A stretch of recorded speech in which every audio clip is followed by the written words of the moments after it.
Well, hi there. Welcome back to the channel, and today we are not continuing work on that thing because if you can't already tell, I look rather unsightly right now. That's because I spent the entire morning again working on this thing. And take a close look here, because this is the last time you'll see this engine bay not in one color. As you can see, everywhere where it is black, I'm done. But I'll get to that in my own private time. Anyways, I have a lot to do. And currently at the very top of the list is Dexter. More specifically, I need to remove Dexter's slightly broken alternator. I am aware of how dirty it is under here. I'll clean it when I have everything dismantled. So I need to remove that thing right there. I need to remove the air conditioning because I sold that to a friend. I need to fix that heater hose. I need to get the carb tuned. I need to clean everything up. So much to do. But first, alternator, because we did the Rista Winter Toyota Jamboree this year, and you can go check out the video, by the way. I was a bit what's the word? Overindulgent? No, overzealous, that's the word. I was a bit overzealous in the mud bog.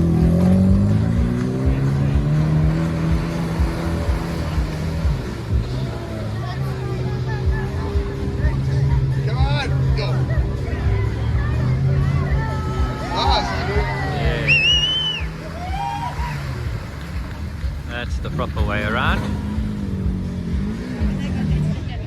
And well, that took my alternator to itself, so it's yelling at me. It's charging, mostly, but it is making a hell of a ruckus. And I do not look forward to this because this engine bay, mostly due to the air conditioning, is so much more busy than my single cabs.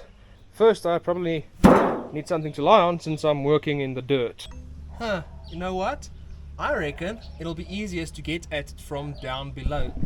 That way I guess I can also inspect what else I have caked in mud. So this will be 4, I believe, either 12 or 14 mil bolts. These old Toyotas are usually held together with 12 mils. Oh yeah, there it is right there. 2 bolts in the adjuster up top, and a belt is in the way here. I'll get rid of that. Really, mud sucks, man. It really is one of those things where if you're gonna go into it, you're gonna break your shit. It's just going to break. That's a fact. If you're gonna play in the mud, you're gonna break your car. And if you're currently watching this and your first thought is, yeah, no, but that's true of any motorsports. Your car's gonna break no matter what you do, eh? I'm sorry. If you think like that, either you don't know how to drive or you don't know how to build a car, because they're not supposed to break. Yes, if you're going to go into mud, that's extreme, so it's going to break then, but under normal circumstances, it's supposed to last. That's sort of how you're supposed to be building it and driving it. You shouldn't go out to break things. It just that's a mindset I can never wrap my head around, just accepting that things are going to break under normal use. Like, that's just absurd. Yeah, crusty. Luckily, what I said about these things being held together by 12 mil bolts rings true, because this top bolt for the adjuster up here is also a 12 mil. Doing this one-handed kind of sucks. And luckily, it doesn't have a non-captive nut on the other side. It's got a threaded bracket, and I'm extremely thankful for that, because I think that's my first time encountering a bracket like this where it doesn't have a nut on the other side that I need to hold. And thank you, Toyota. Reach in there. Get it off. Get it off. There you go. So I slightly alluded to the fact that Opel has been kicking my butt.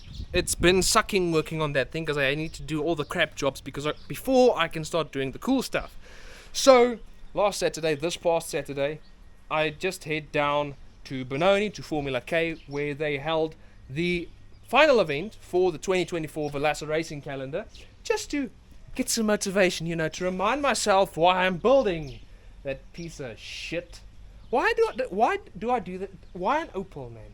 Well, I know why it's an Opel, but serious, those are not the best cars to build. I like mine, and yes, they do tend to multiply like most things, but gosh, it's not a fun car to build. I would rather build 3 Toyotas before I build 1 Opel.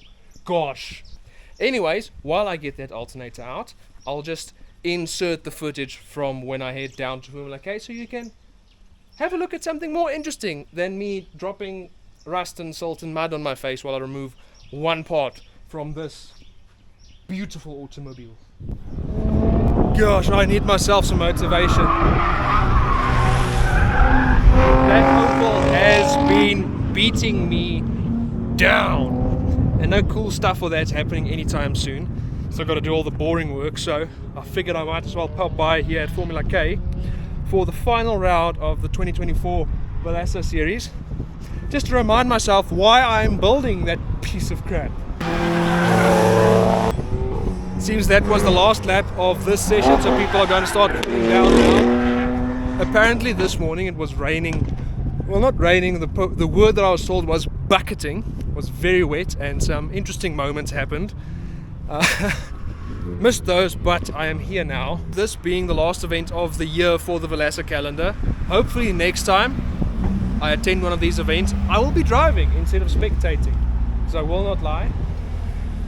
Every time I come here, the FOMO just gets worse and worse and worse. But I guess that serves me right for just wanting to casually rebuild, re-engineer and rethink a whole entire car before I start driving, hey.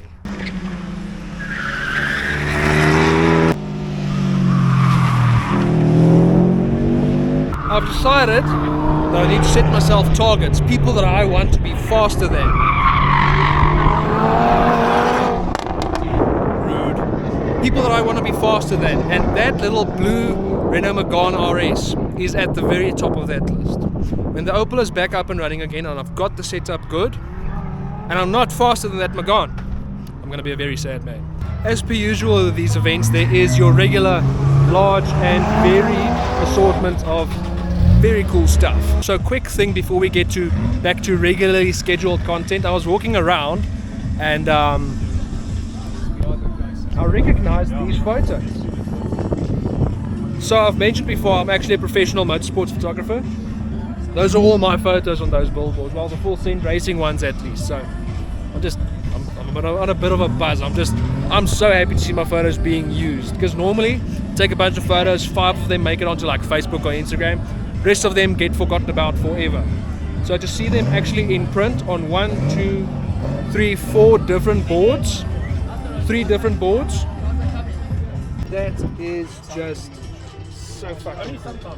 Right, that was a fun morning out, certainly. Always nice attending these events, but it's time to get back to regular scheduled content.